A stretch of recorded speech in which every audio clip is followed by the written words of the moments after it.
আলহামদুলিল্লাহ ভালো লাগলো, নামাজ পড়তে আসলাম, আমরা জুমার নামাজ পড়লাম, একাই সাথে অনেক মানুষ নামাজ পড়লাম। এটা মনে হচ্ছে কেমন ঈদের একটা আনন্দ। অবশ্যই এখানে আসা উচিত মানুষের। এটা একটা আত্মশুদ্ধি, মানুষের ঈমান বাড়ে। মুসলমানদের একটা ঐতিহ্যবাহী একটা বলা যায়। এই জন্য আমরা সবাই এখানে একত্রিত হয়েছি মুসলিম ভ্রাতৃত্ববোধ একাত্ম করার জন্য।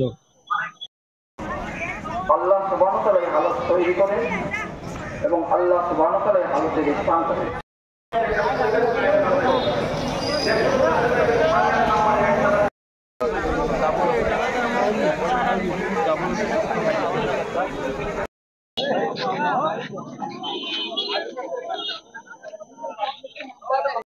হাজার হাজার মানুষ আমরা একসাথে হয়েছি লালমনিরহাটে ইজতেমায়। ওয়েদার আমাদের অনেক সুন্দর, আলহামদুলিল্লাহ ভালো। আগামীতে আবার আসবো এই প্রত্যাশা রাখি আর কি। আসসালামু আলাইকুম। বাবা বিশ্বের সময় এসেছি লালমনিরহাটে, বাবা সহ এসেছি, নামাজ পড়লাম, অনেক ভালো লেগেছে, দোয়া করেছি। হ্যাঁ, প্রতিবারই হওয়া উচিত। আলহামদুলিল্লাহ অনেক ভালো। ধনী গরিব নির্বিশেষে সবার মিলন মেলার মতো একটা ঈদের মতোই একটা আয়োজন আর কি। আলহামদুলিল্লাহ অনেক ভালো, আল্লাহর অশেষ রহমত, বৃষ্টিও হয় নাই। এই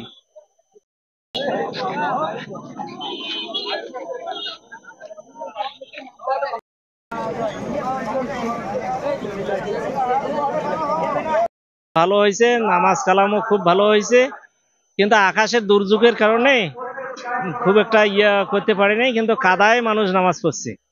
এবং আজকে যে শুক্রবার, এই শুক্রবারে রাস্তাঘাট কোনো যানজট ছিল, রাস্তাঘাট সহ মানে ব্লক ছিল, মানুষ নামাজি ছিল।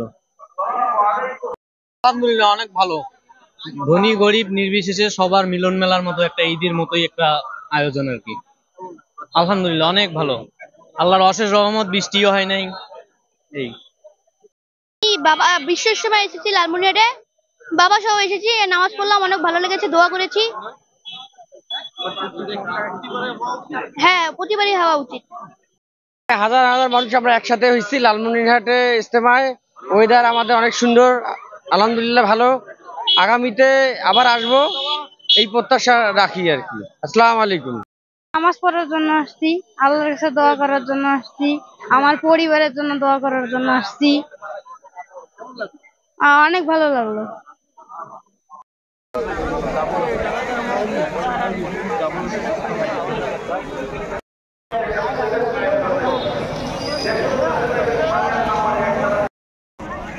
আল্লাহ সুবহানাহু ওয়া তাআলা এই হালত তৈরি করেন এবং আল্লাহ সুবহানাহু ওয়া তাআলা এই হালতের ইসলাম করেন।